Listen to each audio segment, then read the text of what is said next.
Hello, everyone, and welcome to the fourth episode of the Farside Podcast. I'm your host, Landon Miker. And I'm your co-host, Noah Davidson. And today, as you can probably already tell, we are back in studio for the first time this season. I know, Noah, you were very happy about that. Yes, I am. And actually, this is not the first episode we are recording in studio, because me and Noah actually did record an episode last week.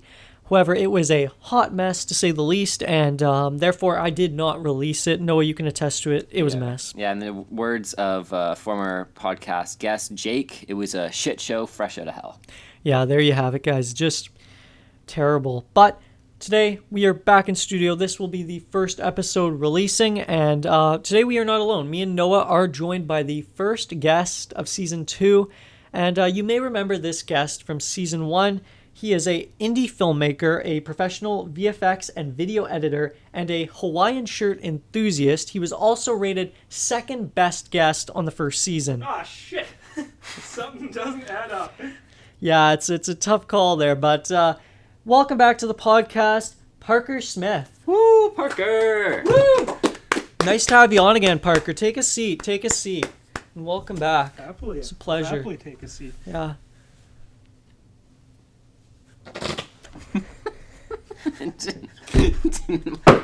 Oh no! You broke the crappy whoopee Oh, this was 75 tickets! God damn it. Oh, that's a shame. Well, it's a pleasure to be on again, Farside. I see the first poorly executed prank of the podcast here. Better than getting soaked like last year.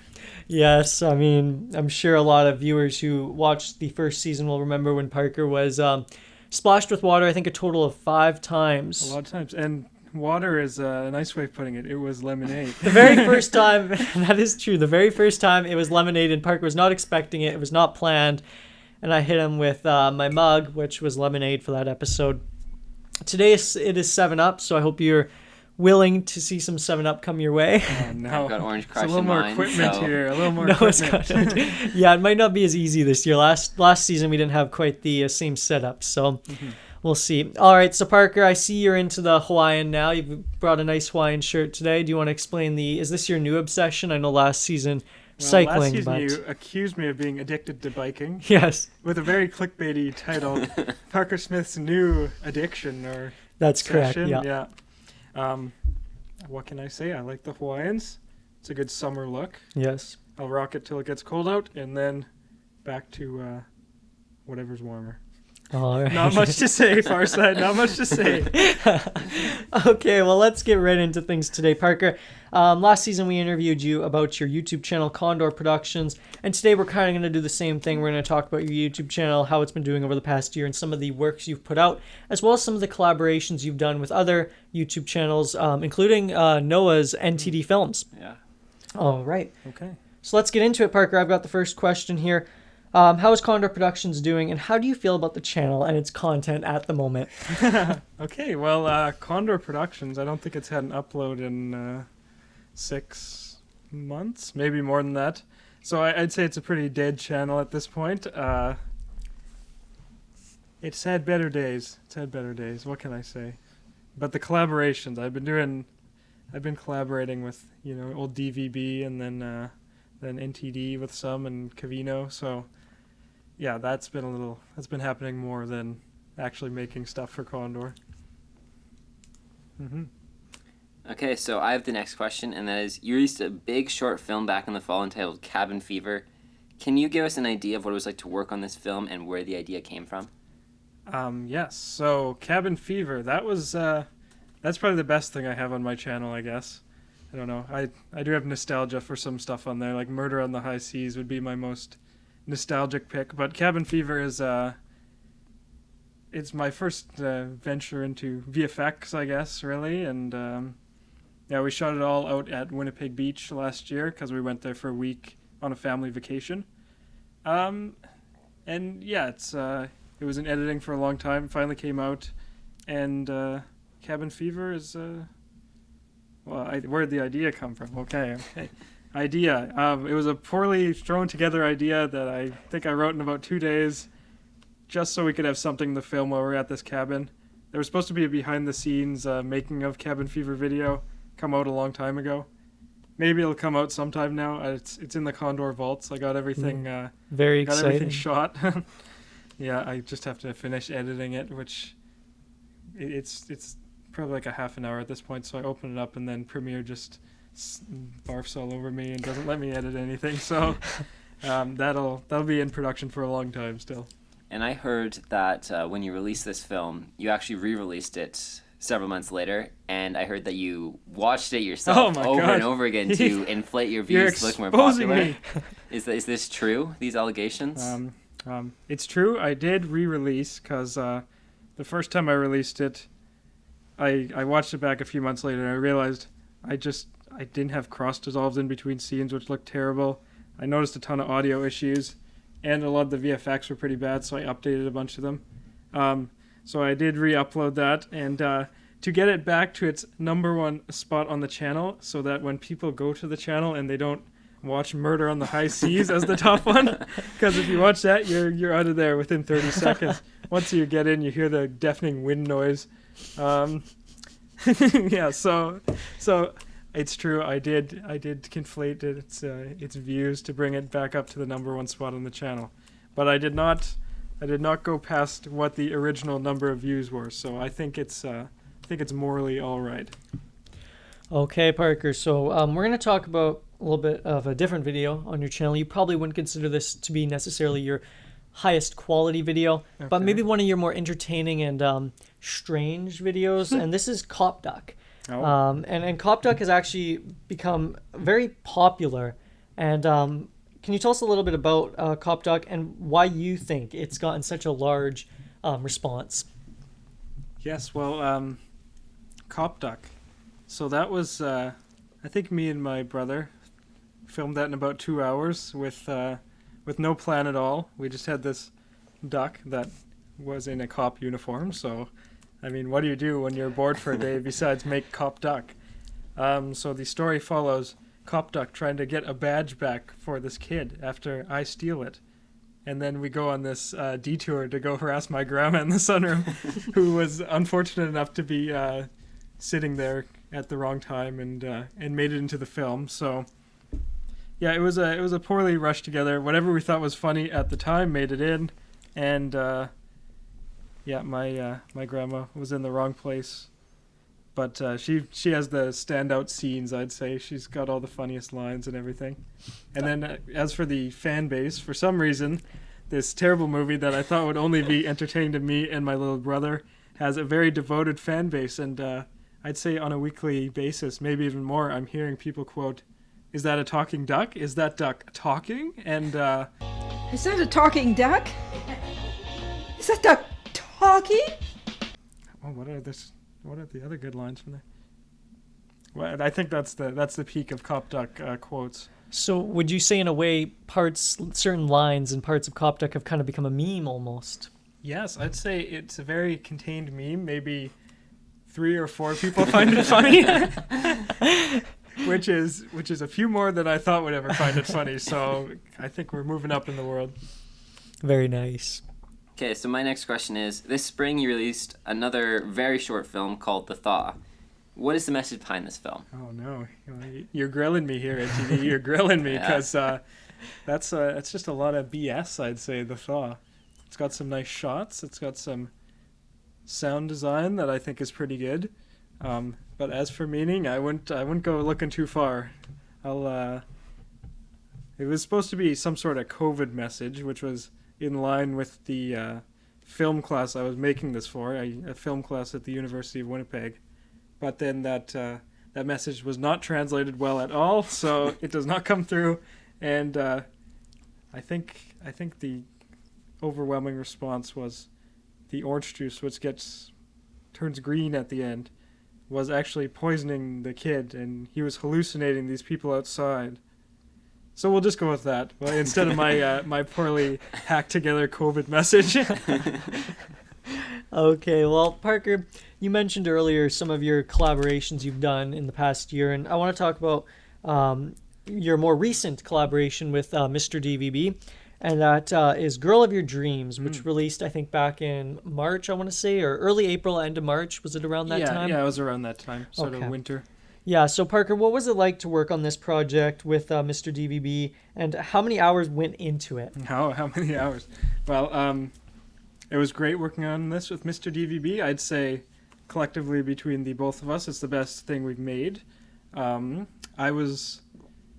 He wrote the thing and directed it, I guess, but I was pretty much there for the whole process. I think I was there on every single shoot, and pretty much if I wasn't in the scene, I would be running camera. And then I also had an acting role. I don't know, you can critique my acting in that one. It has been critiqued online by Dark Fiend X.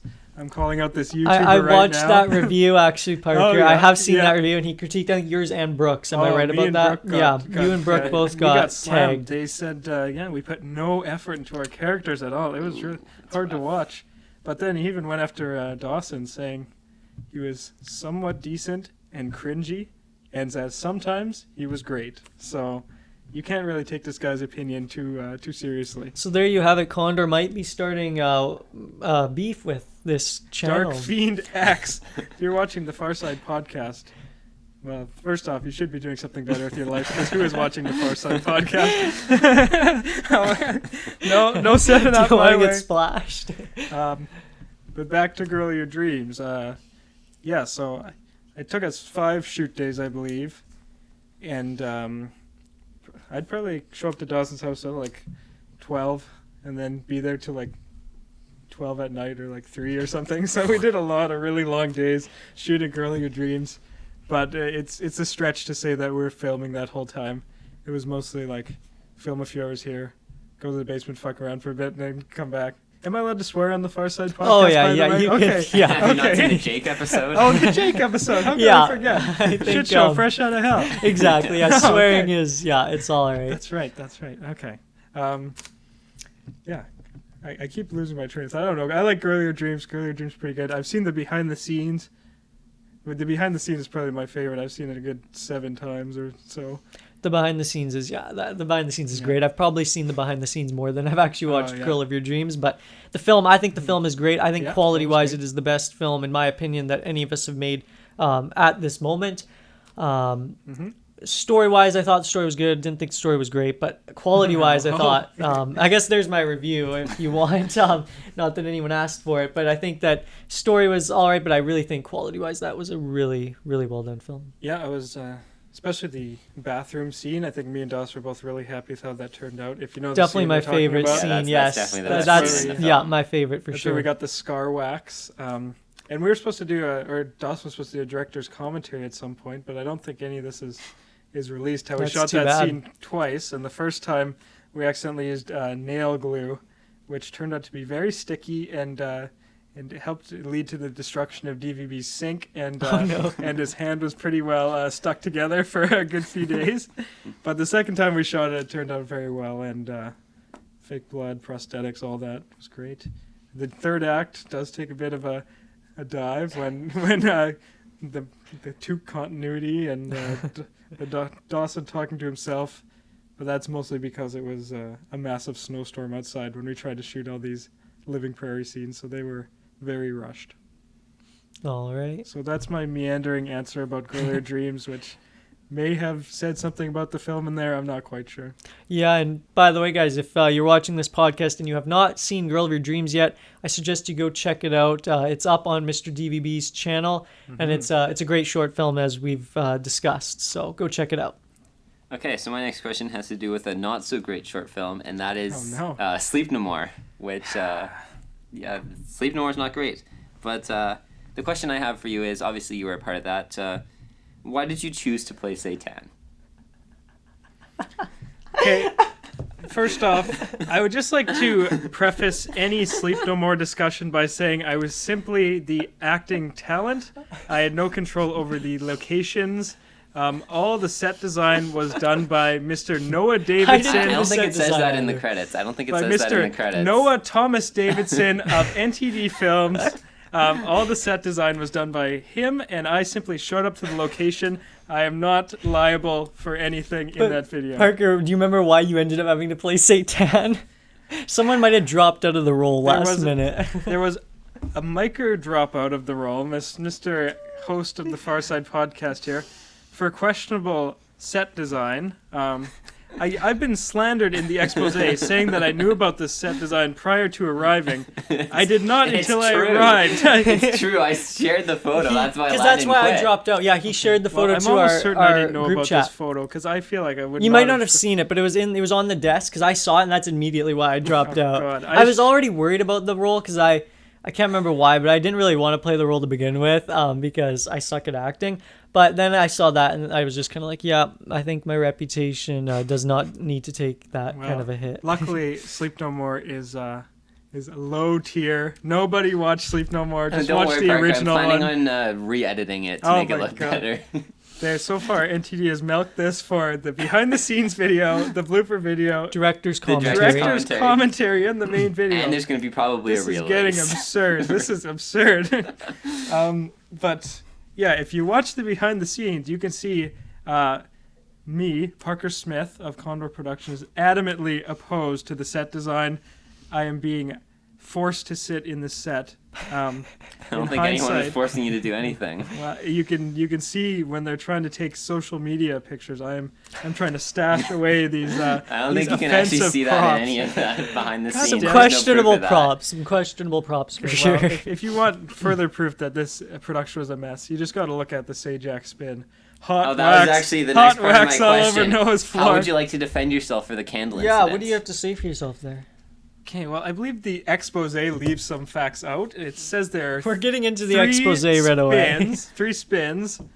First spin, I believe, was The first spin is the Sajax. Noah did about 3 or 4 spins that were not going around far enough. Just for the record, I did not start by doing this massive spin. This was a last resort spin, and then I announced, "Let's give it a Sajax spin," as commonly referenced around here.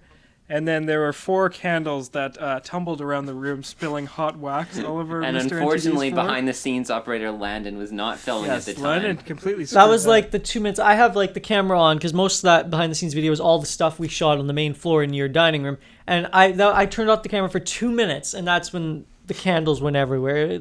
Worse luck. Likely story. I think you were asleep at the wheel there, Micah. But yes, okay. So first one, I spilled some candles. It didn't go well enough. Did I do the second one? Yeah, yes. You did 2. Okay, you did 2. But was there one in between me? No, it was you the twice third in one a row was Dawson. and then Dawson. Only one fell the second time, right? Or yes, I think only one fell the second time. I spin the second time after the Sajak spin, going a little more gentle, but still trying to achieve this ridiculous rotation that NTD expects out of this lazy Susan, as if we're flying around the moon here. But so we did not achieve the thing, and one more candle fell off. But the third spin, which the expose implies that I did not spin. It was either you or DVB. It was DVB. The third time. It was Dawson. Dawson knocked the third candle off, but I would like to say the expose heavily implies it was me. The expose does. What it says is it says that you do a second time, and then it says this proceeded to happen again on the very next take. So it implies that Parker was the one who did it 3 times. Unbelievable. Okay, but basically the candles. What else? That's the most memorable thing about that Sleep No More shoot. I was scraping candle wax off my floor after that. I think 2 hours. Yeah, I think I mentioned and it's something still on about my black screen. Well, maybe you should have thought of a better way to spin these candles around. Perhaps a motorized turntable off Amazon. What do you think NTD's budget is here? Well, I think they could do a little better than a lazy Susan. Okay, I'm done with this Sleep No More stuff. This is a horrible film. I have no regard for Sleep No More at all. Let's segue on to the Condor Productions expose, which, if you're not familiar with, is an expose that I wrote on Mr. Parker Smith's YouTube channel, Condor Productions, and it released I think a month ago now. It might even be, it's probably over a month ago now. And this expose covered a few of the mishaps and obstructions that Parker created on film sets throughout the past year. And Parker, I just want to know, first of all, when you read this expose, because you've read it now, first of all, how did you react to it? Well, I haven't read it in a month, unfortunately, so I haven't brushed up on all the blatant lies that are in it, because there are a lot. Some fabrication. Fabrication. That's just a nice way of saying blatant lies, Mike. And exaggerations. Oh, yeah. Yeah, so I read it, and I found it very entertaining, actually. I had a good time reading it. I mean, Thank you. It got a lot of comedy in there. Most of it is jabs towards myself, but it's still funny stuff, like reliving this farm shoot in this very exaggerated detail, and then the tripod, the spaghetti-legged tripod, which I broke. Which and broke then, on the Farside Podcast. At the end, it's revealed that it was only $12. I thought that was pretty funny, too. What's the other story I'm forgetting? Sleep No More. The candle incident. Don't start with the Sleep No More. Okay, yeah, so overall I thought it was pretty entertaining. Unfortunately, I was hoping it would get a wider release, actually. I think only like 3 people have read it, right? Noah, read it. Joseph, you, and read Kevin. Release of 4. Put it online. Come on, Farside. You want people to contact you for it? Nobody's going to do that. Fair enough. I should put it out there. It is a good laugh. It's a good laugh. Well, but Parker, I want to know, I guess you maybe already touched on this, but what do you have to say for yourself in defense? We'll finish it off. We'll give you a chance to defend yourself now, because all these accusations have been thrown out there. But what do you have to say for yourself? In regards to the 3 stories? In regards, yes, to the whole expose and the 3 stories. And what do you have to say about these incidents that happened? Well, I think, the 3 stories did actually happen in real life. The detail they are brought to is very exaggerated, so I would like people to keep that in mind as they read the expose. Like the candle wax, you've already heard, it was due to NTD's improper equipment that this ever happened. And I was not expecting anyone to whip this lazy Susan around. I was hearing in one ear. I need this to go down. I need this to spin for 30 seconds. I gotta have the whole ad in here, and I'm like, okay, 30 seconds. Say Jack, spin. Apparently not. Apparently now I'm on the hook for damages over here. Yeah. Just trying to save the production. So Sleep No More, bullshit claims already established. The farm shoot. It's true, I did not feed the cast, but it leaves out the part that Joseph was having a big family... That you invited yourself to. A big family gathering with lots of food, and they let us have their food. I don't believe that's in the expose. It's in there at the very end, but it says that we had to go and beg for food, essentially is what it says. It says that we had to go approach them and beg for food, I think. And that is essentially what happened. Which is pretty much what happened. You did not think that was going to happen. You did not plan for that. We did not ask for that. We left the barn, and they were saying, come help yourself. We got plenty of food. Didn't plan for that. You didn't know there was going to be... You didn't ask ahead of time, hey, can we have some of your food for our cast? Things are getting tense. The facts of the matter are... I was accused of everyone starving to death, but people did not starve to death. There was food available at the end of the shoot. Not supplied by Condor Productions. But not supplied by Condor. But the cast was not starving. But they would have been, if not for the heroic Workington family. Well, who needs hypotheticals? We got the truth here. No one was starving.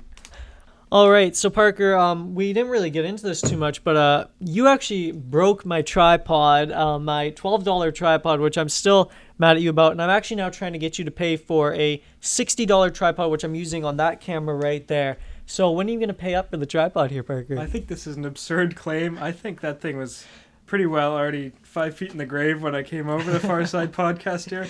I remember putting the camera in, and then the expose seems to think that I got very anxious or angry or something like that. You panicked. And I ripped it right off. This is not the case. It's not the case. I simply tried to pop off the back, but the thing is about this thick, the tripod stick. So when I took it off the head, the whole thing came off. And, I mean, it was inevitable, Mike. I don't know how you used that as long as you did. That was for camcorder use only.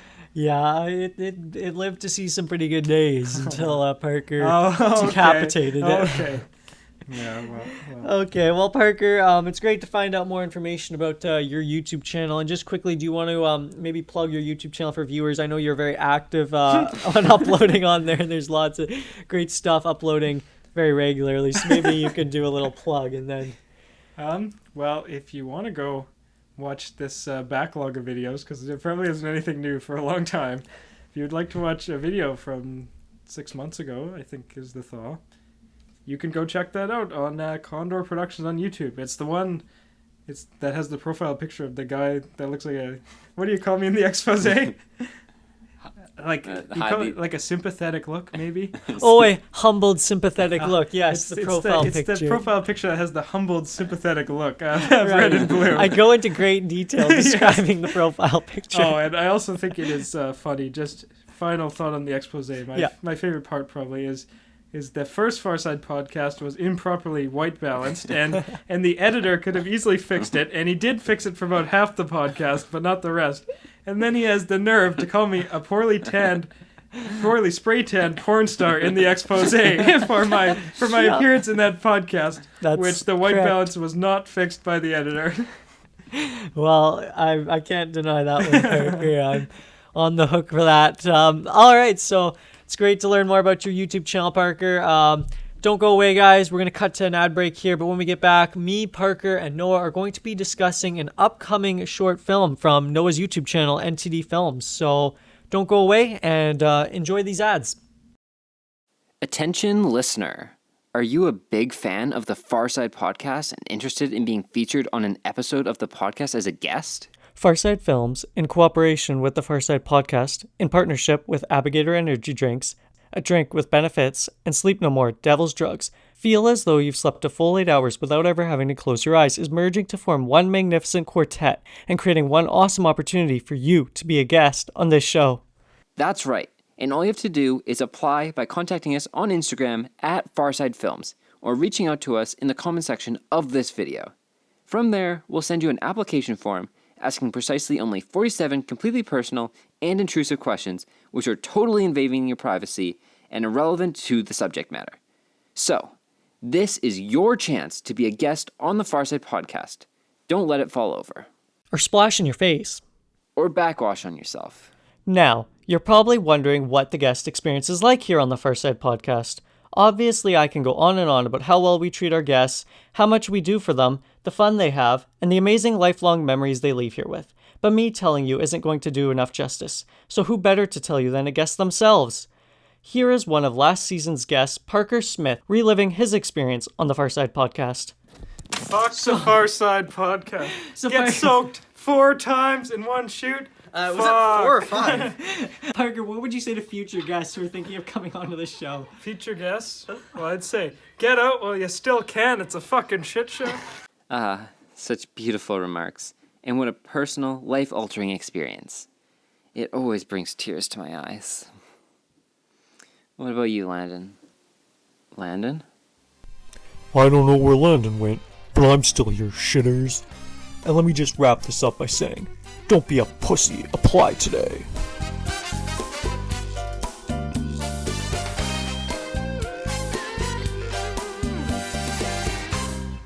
Abigator has a brand new line of flavors for all who seek bigger muscles and bigger boners. Flavors like jackfruit jizz, come on broccoli, and our hottest seller yet, dildo.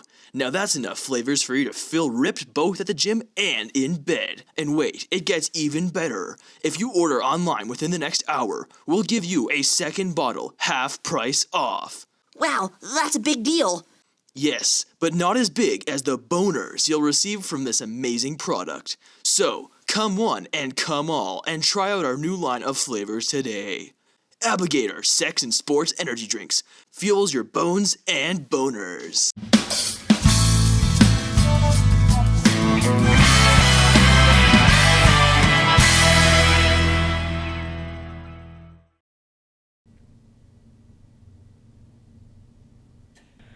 Hello everyone and welcome back. I hope those ads were entertaining.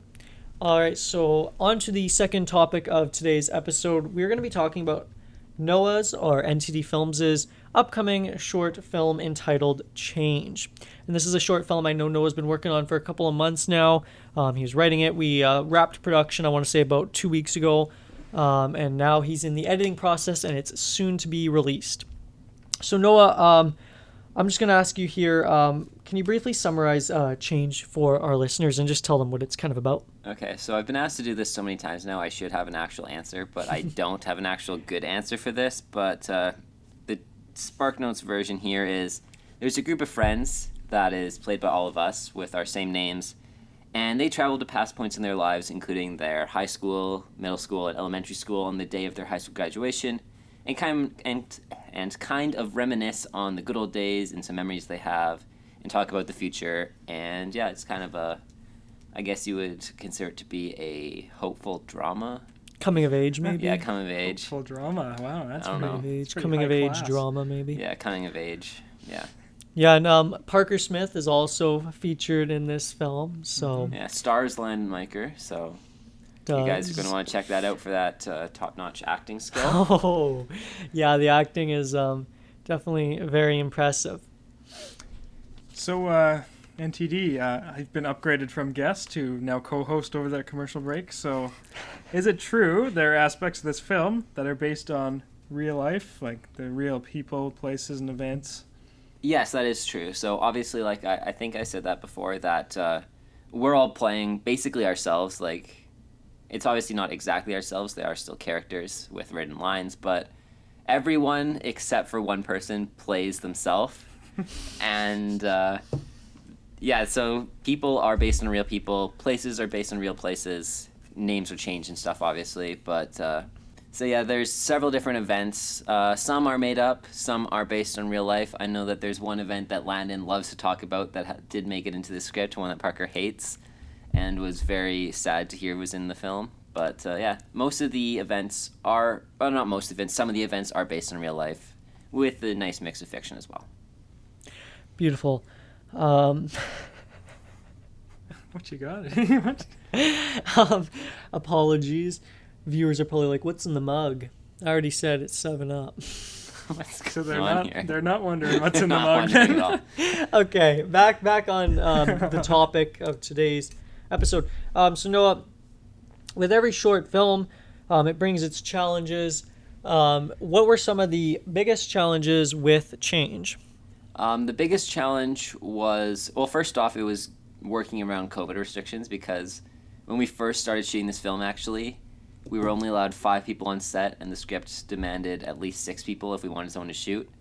So that was a little bit of a struggle, and there were needing 6 people for one shoot, so that was also difficult with everyone's schedules, because I work, you work, Parker works, Joseph works, Dawson did work for some of the time, but quit, obviously, because he was leaving. But working around everyone's schedules was very difficult. I know we had to reschedule shoots several times, especially since Parker's work sucks at getting his availability in. The big 48 hours. Yeah, it was great to be like, hey, we're going to shoot, and then it's like, oh, just kidding, Parker got a shift tomorrow. It just happened once, I'm pretty sure. Yeah, it happened once, but yeah.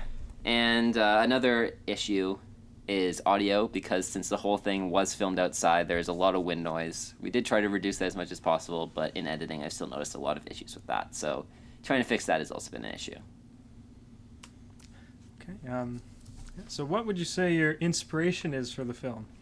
I think it's going to be pretty obvious when everyone watches it what the inspiration is, but the major inspiration for this film is Stand By Me. And that is a great film. I talked about it in one of my videos where I said my favorite film of every genre. It was my favorite adventure movie, and I still stand by that. I think it's a fantastic movie. Landon, and you've said you've seen parts of it. You've watched it too, Parker? I like Stand By Me a lot. Yeah, that's a really good movie, in my opinion, that I was kind of wanted to make something kind of similar to that, with obviously more personal elements. And so, yeah, that was the inspiration for this film. Nice. So I think now we're just going to go around the studio, and everyone's going to share about their experience on change. And I guess I will go first. And I thought it was a pretty good film, pretty good experience being on set. The first shoot we did, I think I can say this, the first shoot didn't go very well. We actually didn't get anything from it. We had to go to one location twice, because the first day we went there, it just did not work out at all. But we did have one 3 a.m. shoot, which is very, you might already know about that from Noah's video on his channel about change, and that was a lot of fun. And there's a lot behind that. But yeah, overall, I thought it was pretty fun to work on change. And yeah, it was it seems like it was, from what we shot, it seems like it's going to be a good film, and I am very excited to see how it turns out. Parker, take it away. Yeah, so my experience on change, I guess if you want the it varied day by day. I mean, the first day, unmitigated disaster. Definitely a disaster, yeah. Exposure issues, too many people there, I guess. I don't know. It was just chaos. Lines. Yeah, it was all over the place. And we were all really rusty at that point because I guess you had shot Girl of Your Dreams semi recently, but I hadn't shot anything in almost a year. Landon hadn't shot anything with people in almost a year. No, yeah. And, Nonsense, sleep no more. Yeah, so that first shoot was a disaster. Still kind of fun to see everyone again, though. I mean, it was the first time all these guys, like, we all got together in a long time. Yeah, the second day shoot, that one went better. I don't know if it went completely well, but it was pretty smooth, I think. We had to rush for lighting levels in that shoot, but besides that, it was decent, I think. We got some good footage out of there. We did miss a huge chunk of the script. Yes, that's a problem. We missed, I think, maybe a minute and a half of dialogue, so the scene's a lot shorter than I wanted it to be, and there's a lot less character building than I wanted there to be, but didn't want to have to reshoot that, and we can't reshoot that. Actually, I guess we could reshoot that now because Dawson's not in it, but I don't want to reshoot it. Yeah, and then scene 3 is probably the classic. That's the one that we're going to remember, because that's the one that went from 9 p.m. to 3 a.m.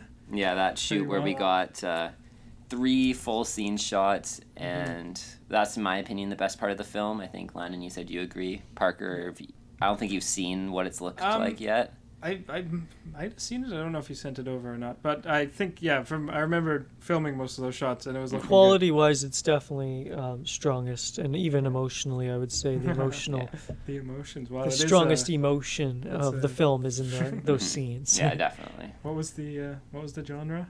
Emotional drama, coming of age. Was that drama coming? I think I said heart or hopeful drama. Hopeful I think is drama. what I described that one's that's got where the hopeful it has the hopeful drama. Yeah, the hopeful drama elements in there. And then we did we reshot that first day again. So overall, I'd say it was had its good times, had its bad times, just like any other film. So overall, it all comes down to the final product. Yeah, and so far, like Landon said, I'm close to done editing it. It's looking decent so far. Not as good as I would have hoped. Doesn't usually come out as good as you'd hoped, but as long as I can fix some audio troubles, and then I think it should be pretty decent. Right on. Yeah, Noah, do you have anything more to say about your experience? Anything you want to wrap up with? I just want to say you guys should subscribe to the channel because that will be coming out almost exactly a week after this podcast goes live, so... It was originally synced to it, but I got lazy with editing, so it got bumped back a week. Yeah, and we do actually have a short promotional clip for the film that we are going to play for you guys on this podcast. So, Parker, you seem... I totally forgot to tell you guys this. Parker doesn't know this is happening. Do we get to watch it in studio? We don't get to watch it in studio. No, I have to wait till Friday. Yeah, so we are going to be playing a promo clip for you guys. Here is a short clip from NTD's upcoming short film, Change. Life changes, no matter what you do to prevent it. It took me a long time to realize this, but it's true. You grow up, you have more responsibility, and things change. And not just things, people too. These were my friends, Noah, Parker, Joseph, and Dawson. We'd been through a lot together, and I'd never had a closer group of friends in my entire life. I've never forgotten that group of friends or the experiences we shared together. Even to this day, I can always think back and remember the good times the 4 of us had together.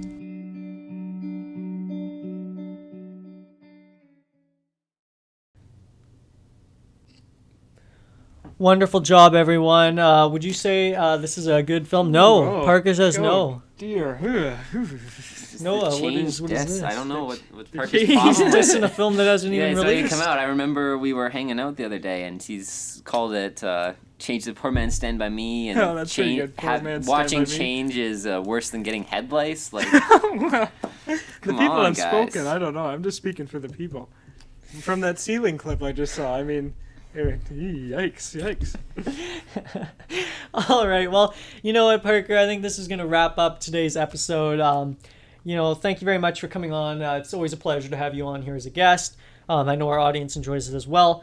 Is there any parting words you want to finish with before your time is up here? Well, I'm a bit concerned about the words you're using there. What do you mean, time is up? Well, I mean... Die, fucker! Well, yeah. We killed Condor Productions. I mean, the channel was already dead. The channel is dead, no yeah. one cares. There's no fans. Channel is dead to begin with, so... condolences. All right, so Noah, I guess that's going to wrap it up for this episode. Everyone stay tuned for Change coming out, should be within the next week or so. Anything you want to finish with, Noah, before we wrap up here? Just subscribe to NTD Films if you want to see that. And make sure you subscribe to Farside if you haven't already, because more quality podcasts like this. Coming your way every probably second to third to never.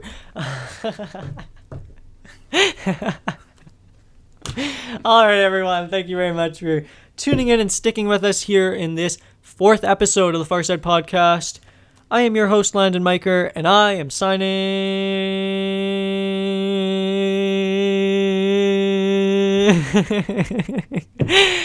I am signing out.